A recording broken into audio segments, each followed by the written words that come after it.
À 83 ans, Jacques Dutronc continue de surprendre par son silence, sa pudeur et cette façon unique de cacher l'émotion derrière un sourire discret.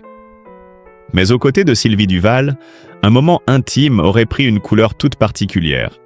Celui d'un bonheur nouveau, presque inattendu, résumé par ces mots bouleversants. C'est notre enfant qui vient de naître. Que signifie vraiment cette phrase? Un nouveau départ? Une promesse? Ou simplement la preuve que, même très tard dans la vie, le cœur peut encore accueillir une lumière que personne n'attendait? Restez avec nous pour découvrir cette histoire. Lorsque l'on évoque Sylvie Duval, il faut rappeler une chose essentielle. Elle n'est pas apparue dans sa vie comme une figure de spectacle, mais dans les coulisses. Leur rencontre remonte à 1997, sur le tournage de Place Vendôme, le film de Nicole Garcia. Elle y travaillait comme maquilleuse, lui y tenait un rôle. Rien, à ce moment-là, ne ressemblait à une grande déclaration publique. Et pourtant, avec les années, cette présence discrète est devenue l'un des repères les plus solides de son quotidien. La presse française a souvent souligné cette discrétion de Sylvie, restée dans l'ombre malgré sa place importante auprès de lui. Alors, quand surgit cette phrase « C'est notre enfant qui vient de naître », il faut l'entendre avec prudence, presque comme une image intime, un symbole de renaissance plutôt qu'une annonce à transformer en certitude publique. Jacques Dutronc n'est pas un homme qui expose ses émotions. Il préfère les sous-entendus, les silences, les phrases courtes qui semblent légères, mais qui portent beaucoup plus qu'elles ne disent. À 83 ans, après une vie marquée par la musique, le cinéma, les amours complexes et les séparations jamais totalement simples, parler d'un enfant peut aussi signifier parler d'un bonheur nouveau, d'un projet de vie, d'une paix retrouvée, d'une tendresse qui naît tardivement mais qui arrive au bon moment. Les signes existaient pourtant depuis longtemps. En novembre 2023, lorsqu'il s'était confié aux Parisiens, Jacques Dutronc avait laissé entrevoir à quel point Sylvie comptait dans son existence. Il parlait rarement d'elle, mais lorsqu'il le faisait, les mots étaient simples, presque pudiques, et justement pour cela très forts. Il rappelait qu'elle avait été là dans des moments difficiles, qu'elle avait veillé, réagi, appelé de l'aide quand il en avait besoin. Ces détails, que beaucoup avaient lus comme de petites anecdotes, prennent aujourd'hui une autre couleur. Celle d'une femme qui n'a pas cherché la lumière, mais qui a tenu la main dans l'ombre. Et puis il y a le poids du temps. Le 11 juin 2024, la disparition de Françoise Hardy a bouleversé une partie de la mémoire française. Jacques Dutronc et Françoise Hardy avaient formé l'un des couples les plus commentés de la chanson. Un lien commencé dans les années 1960, devenu mariage en 1981. Puis transformé avec les années en une relation séparée mais jamais totalement effacée. Leur fils Thomas, né en 1973, reste le témoin vivant de cette histoire à la fois célèbre et profondément personnelle. Dans ce contexte, le bonheur auprès de Sylvie Duval ne ressemble pas à une rupture brutale avec le passé. Il ressemble plutôt à une respiration après une longue traversée. On imagine une journée calme, peut-être en Corse, quand le soleil descend sur les collines, quand les bruits deviennent plus doux, quand les années n'effacent pas les blessures mais les rendent moins bruyantes. Jacques n'a plus besoin de jouer au personnage insaisissable. Il n'a plus besoin de prouver qu'il est l'homme ironique, distant, caché derrière ses lunettes. À cet âge, un simple sourire peut devenir une confession. Ce beurre nouveau-né, dans la force émotionnelle du récit, pourrait alors être compris comme la naissance d'un moment rare. Celui où deux êtres, après tant d'années, ne cherchent plus à convaincre personne. Ils se contentent d'accueillir ce qui vient. Une tendresse, une paix, une complicité. Peut-être même cette impression fragile que la vie, malgré les deuils, les absences et les années passées, peut encore offrir quelque chose d'inattendu. Et c'est précisément là que l'histoire devient captivante. Non pas parce qu'elle promet un scandale, mais parce qu'elle ouvre une question plus profonde. Que reste-t-il à un homme comme Jacques Dutronc, lorsqu'il a déjà connu la gloire, les tournées, le cinéma, l'amour célèbre, les chansons devenues patrimoine? Peut-être reste-t-il l'essentiel, une présence à côté de soi, une maison silencieuse, une main qui veille, et cette phrase étrange, presque enfantine, qui dit qu'à 83 ans, il existe encore des naissances que personne ne voit venir. Ce qui rend cette scène si touchante, ce n'est pas seulement l'âge de Jacques Dutronc, ni même la rareté d'un tel moment dans une vie déjà si longue. C'est la manière dont cette phrase « c'est notre enfant qui vient de naître » semble venir bousculer tout ce que l'on croyait savoir de lui. Chez Dutronc, rien n'est jamais livré frontalement. Il y a toujours une ironie, une distance, une pudeur presque sauvage. Alors, quand une parole aussi tendre apparaît, elle oblige à regarder autrement les années silencieuses passées aux côtés de Sylvie Duval. Dans la chronologie de leur histoire, rien n'a commencé comme un conte. En 1997, sur le tournage de Place Vendôme, Jacques Dutronc croise Sylvie Duval, alors maquilleuse dans l'univers du cinéma. Ce n'est pas une rencontre annoncée par des flashs, mais un glissement discret, dans les couloirs d'un plateau, entre les loges, les costumes, les visages qu'on prépare avant la caméra. Depuis, Sylvie était restée cette présence à la fois proche et invisible, souvent décrite comme la compagne qui partage sa vie loin du tumulte médiatique. Et c'est peut-être là que l'image de l'enfant qui vient de naître prend toute sa force. Non pas comme une déclaration à prendre à la légère, ni comme une rumeur à transformer en certitude, mais comme le symbole d'une chose nouvelle entre deux êtres qui ont traversé ensemble les années. À 83 ans, Jacques Dutronc n'est plus dans l'âge des promesses bruyantes. Il est dans celui des gestes rares. Un regard posé plus longtemps, une main qui reste sur l'épaule, un mot murmuré au bon moment.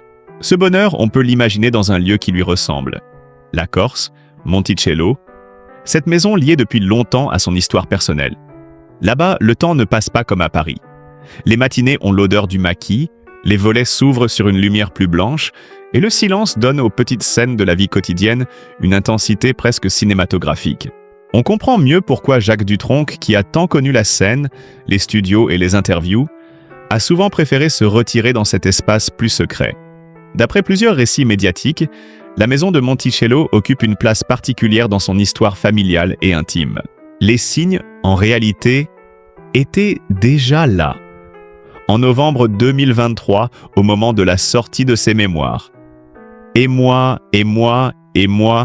Jacques Dutronc s'était davantage livré sur certains épisodes de sa vie, tout en gardant cette façon bien à lui de parler sans tout dire. Il évoquait son passé, sa naissance en 1943, son humour face aux souvenirs difficiles, mais aussi cette fragilité que le public aperçoit rarement derrière le personnage. Dans ce décor, Sylvie Duval n'apparaît pas comme une simple compagne de fin de parcours. Elle devient celle qui accompagne les jours ordinaires, ceux que personne ne filme. La presse a même rapporté que Jacques Dutronc avait reconnu qu'elle lui avait sauvé la vie à 2 reprises. Un détail qui, derrière son apparente simplicité, change la perception de leur relation. Car sauver quelqu'un, ce n'est pas seulement intervenir dans l'urgence. C'est aussi rester, veiller, comprendre les silences, accepter les humeurs, les fatigues, les absences. Alors quand le récit arrive à cette formule, notre enfant, il faut entendre tout ce qu'elle peut contenir. Peut-être un projet, peut-être une renaissance affective, peut-être ce moment fragile où 2 personnes âgées ne se sentent plus seulement survivantes de leur passé, mais capables de recevoir encore une joie neuve. Ce n'est pas le bonheur spectaculaire des couvertures de magazines. C'est un bonheur plus lent, presque timide, qui s'installe dans une pièce calme, entre 2 tasses de café, une fenêtre ouverte, et ce regard complice qui dit « Nous sommes encore là ». Après la disparition de Françoise Hardy en juin 2024, une page immense de la mémoire française s'est tournée. Sylvie Duval était présente lors des obsèques au Père-Lachaise, le 20 juin 2024, dans un moment où passé, fidélité, douleur et respect semblèrent se rejoindre sans bruit. Pour Jacques Dutronc, ce fut sans doute une période lourde, chargée de souvenirs et de non-dits. Mais c'est justement après ces grands bouleversements que certains bonheurs prennent une valeur nouvelle. Non pas parce qu'ils effacent ce qui a existé, mais parce qu'ils prouvent que la vie continue à faire naître quelque chose, même au bord du silence. Dans le regard de Jacques, ce jour-là, on pourrait lire tout cela. La fatigue d'un homme qui a beaucoup vécu, mais aussi l'étonnement presque enfantin de quelqu'un qui découvre qu'il peut encore être bouleversé. Sylvie, elle, reste fidèle à son rôle. Discrète, présente, sans chercher à voler la lumière. Et c'est peut-être cette discrétion qui donne à la scène sa vraie beauté. Car le public connaît le Dutronc des chansons, du cinéma, des formules ironiques. Mais auprès d'elle apparaît un autre Jacques. Moins provocateur, plus fragile, comme si ce nouveau-né n'était autre qu'une part de lui-même revenue à la vie. Et pourtant, ce qui frappe dans cette histoire, c'est que Jacques Dutronc ne semble jamais séparer complètement le présent du passé. À Monticello, en Haute-Corse, chaque pierre, chaque chemin, chaque silence porte encore une mémoire. C'est là que Françoise Hardy avait fait construire la villa Virginie dans les années 1960. Et c'est aussi là que Jacques a longtemps vécu retiré, loin de Paris, auprès de Sylvie Duval. Cette maison n'est donc pas seulement un refuge. Elle ressemble à un lieu où plusieurs chapitres d'une même vie continuent de se répondre. Dans ce décor, le bonheur dont il est question n'a rien d'un miracle tapageur. Il est plus subtil. Il se devine dans une façon de respirer plus calmement, dans un regard moins fuyant, dans une parole que l'on n'aurait peut-être pas attendue de lui. C'est notre enfant qui vient de naître, devient alors une formule presque secrète, une manière de dire qu'une nouvelle chose existe entre eux.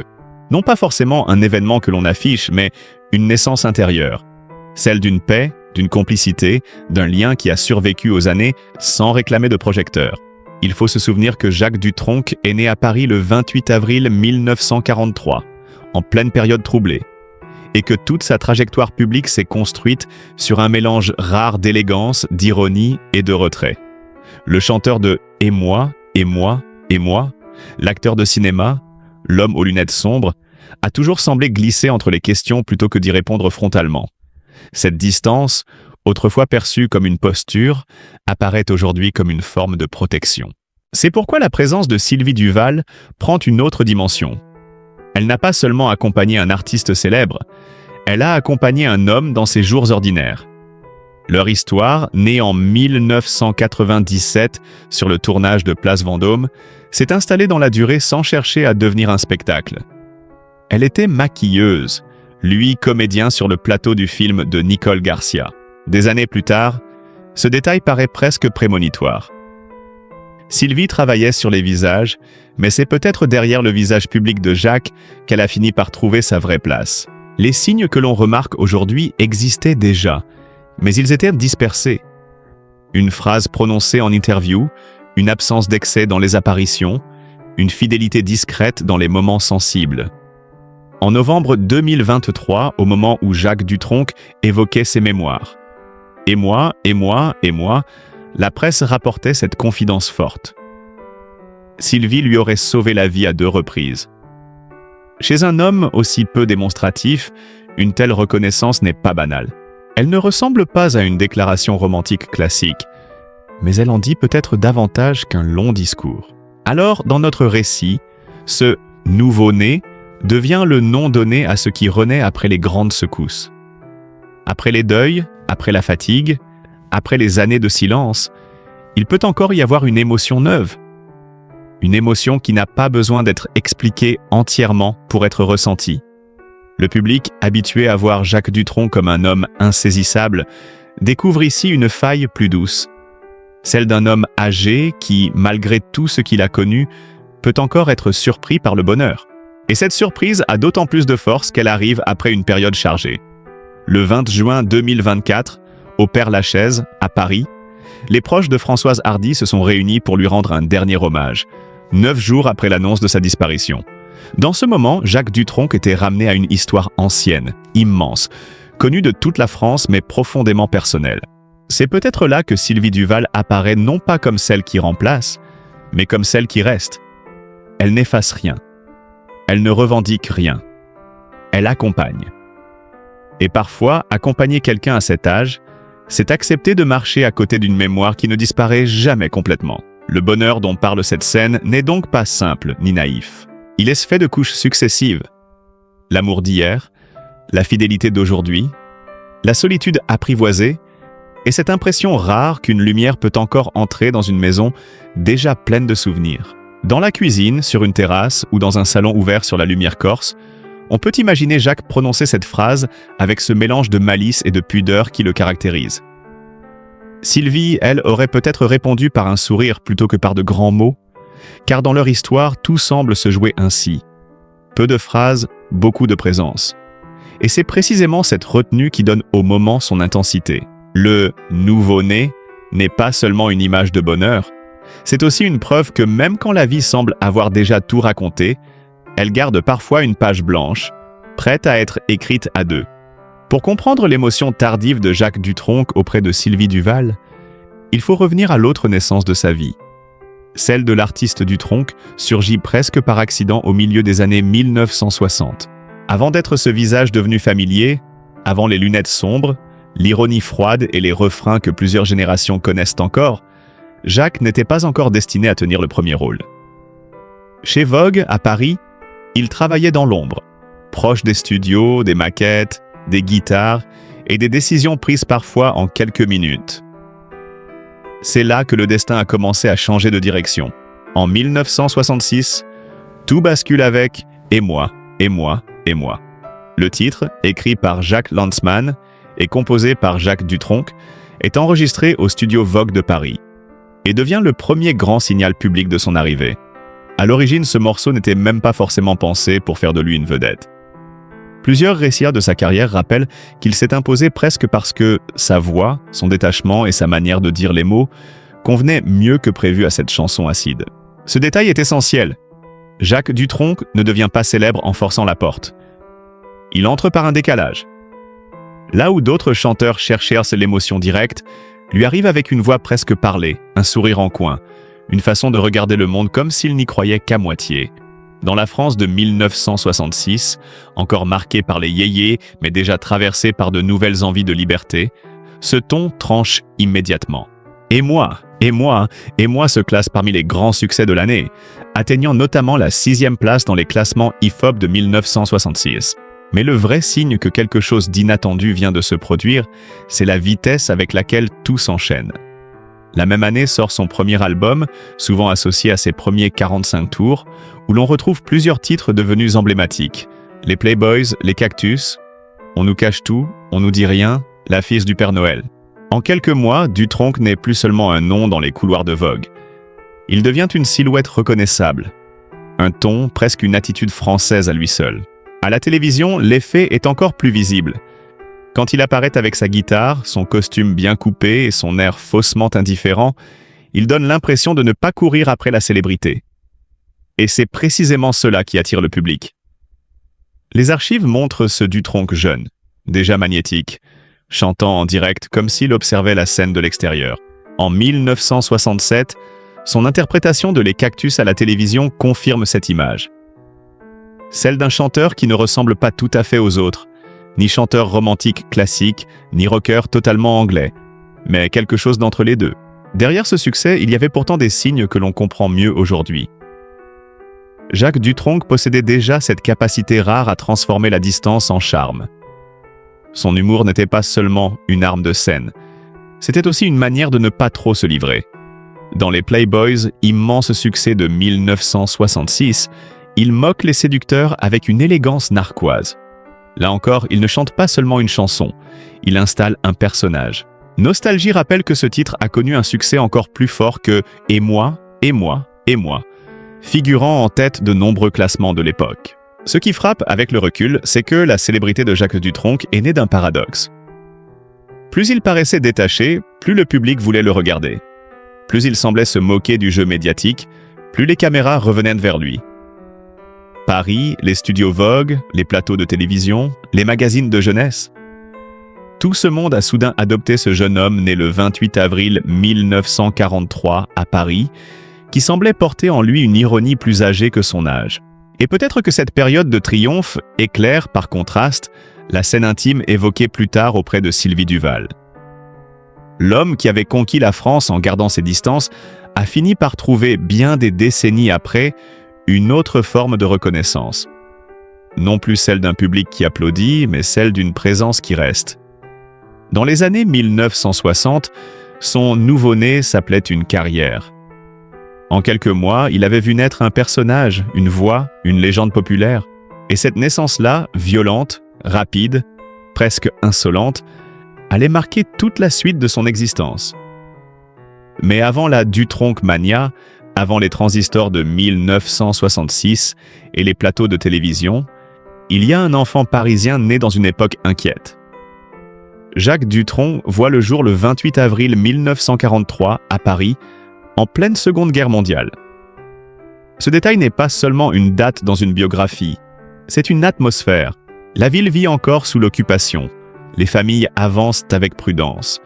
Les adultes parlent bas, et l'enfance commence déjà dans un monde où l'insouciance n'est jamais totale. Plus tard, Jacques résumera lui-même ses débuts par des mots à la fois ironiques et graves, évoquant une vie commencée par la maladie et les Allemands. La famille Dutronc habite alors rue de Provence, dans le 9e arrondissement de Paris. Son père, Pierre Dutronc, est ingénieur et pianiste amateur. Sa mère, Madeleine, appartient elle aussi à un milieu cultivé. Dans ce foyer, la musique n'arrive donc pas comme un hasard. Elle est là, dans les gestes du père, dans les leçons, dans les instruments que l'on croise à la maison. Jacques reçoit des cours de piano et de violon, mais déjà, quelque chose résiste en lui. On ne sent pas encore l'artiste qui cherche la lumière. On devine plutôt un garçon qui observe, qui écoute, qui absorbe, sans toujours se plier à ce qu'on attend de lui. Son parcours scolaire suit les rues de ce Paris d'après-guerre. L'école communale de la rue Blanche, puis Rocroi-Saint-Léon, avant le lycée Condorcet. Ce sont des lieux réels, précis, mais derrière ces noms, il faut imaginer un adolescent qui grandit entre discipline, humour et besoin d'échapper au cadre. La France se reconstruit, Paris change, la jeunesse commence à écouter d'autres sons venus d'Angleterre et d'Amérique. Pour Jacques, la musique n'est pas encore une carrière. Elle est d'abord une ouverture, une porte secrète vers un monde moins étroit. Puis arrive l'épreuve décisive. À 16 ans, à la fin des années 1950, Jacques Dutronc contracte la maladie de Bouillot, une grave fièvre rhumatismale. Cette maladie le cloue chez lui pendant de longs mois. Pour un adolescent, être immobilisé à cet âge-là, c'est voir les autres sortir, vivre, découvrir, pendant que le corps impose une pause brutale. Mais c'est justement dans cette immobilité que se produit l'un des signes les plus importants de sa vie future. Depuis son lit, il apprend la guitare. RTL rappelle que cette période de maladie devient le moment où il commence vraiment à jouer. Presque par nécessité, presque par solitude. Ce détail, révélé plus clairement avec le recul, donne une autre couleur à toute sa carrière. La guitare de Dutronc n'est pas née dans un conservatoire prestigieux, ni dans une décision parfaitement organisée.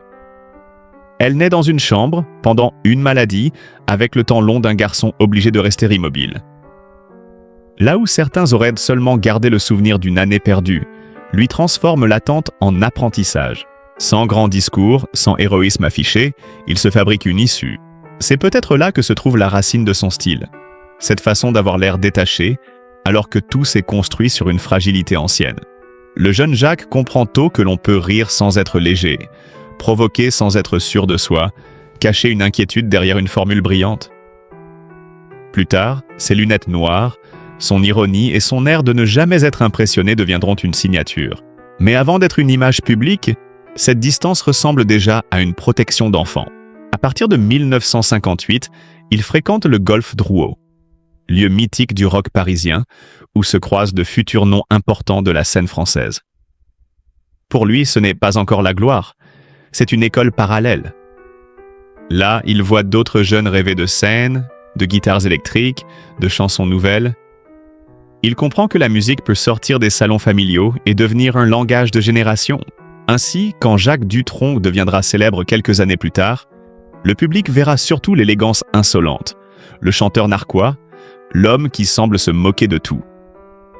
Mais derrière cette apparition si moderne se cache une enfance plus contrastée. La guerre en arrière-plan, une éducation parisienne exigeante, une maladie qui l'isole, puis une guitare qui devient presque une compagne de convalescence. Ce que l'on prenait pour de la désinvolture était peut-être, depuis le début, une manière très personnelle de tenir debout sans trop montrer l'effort. Et cette manière de tenir debout sans trop montrer l'effort se retrouve aussi dans sa vie privée. Chez Jacques Dutronc, la famille n'a jamais été racontée comme une carte postale. Elle ressemble plutôt à un territoire complexe, fait d'attachements profonds, de distances assumées et de fidélités difficiles à définir.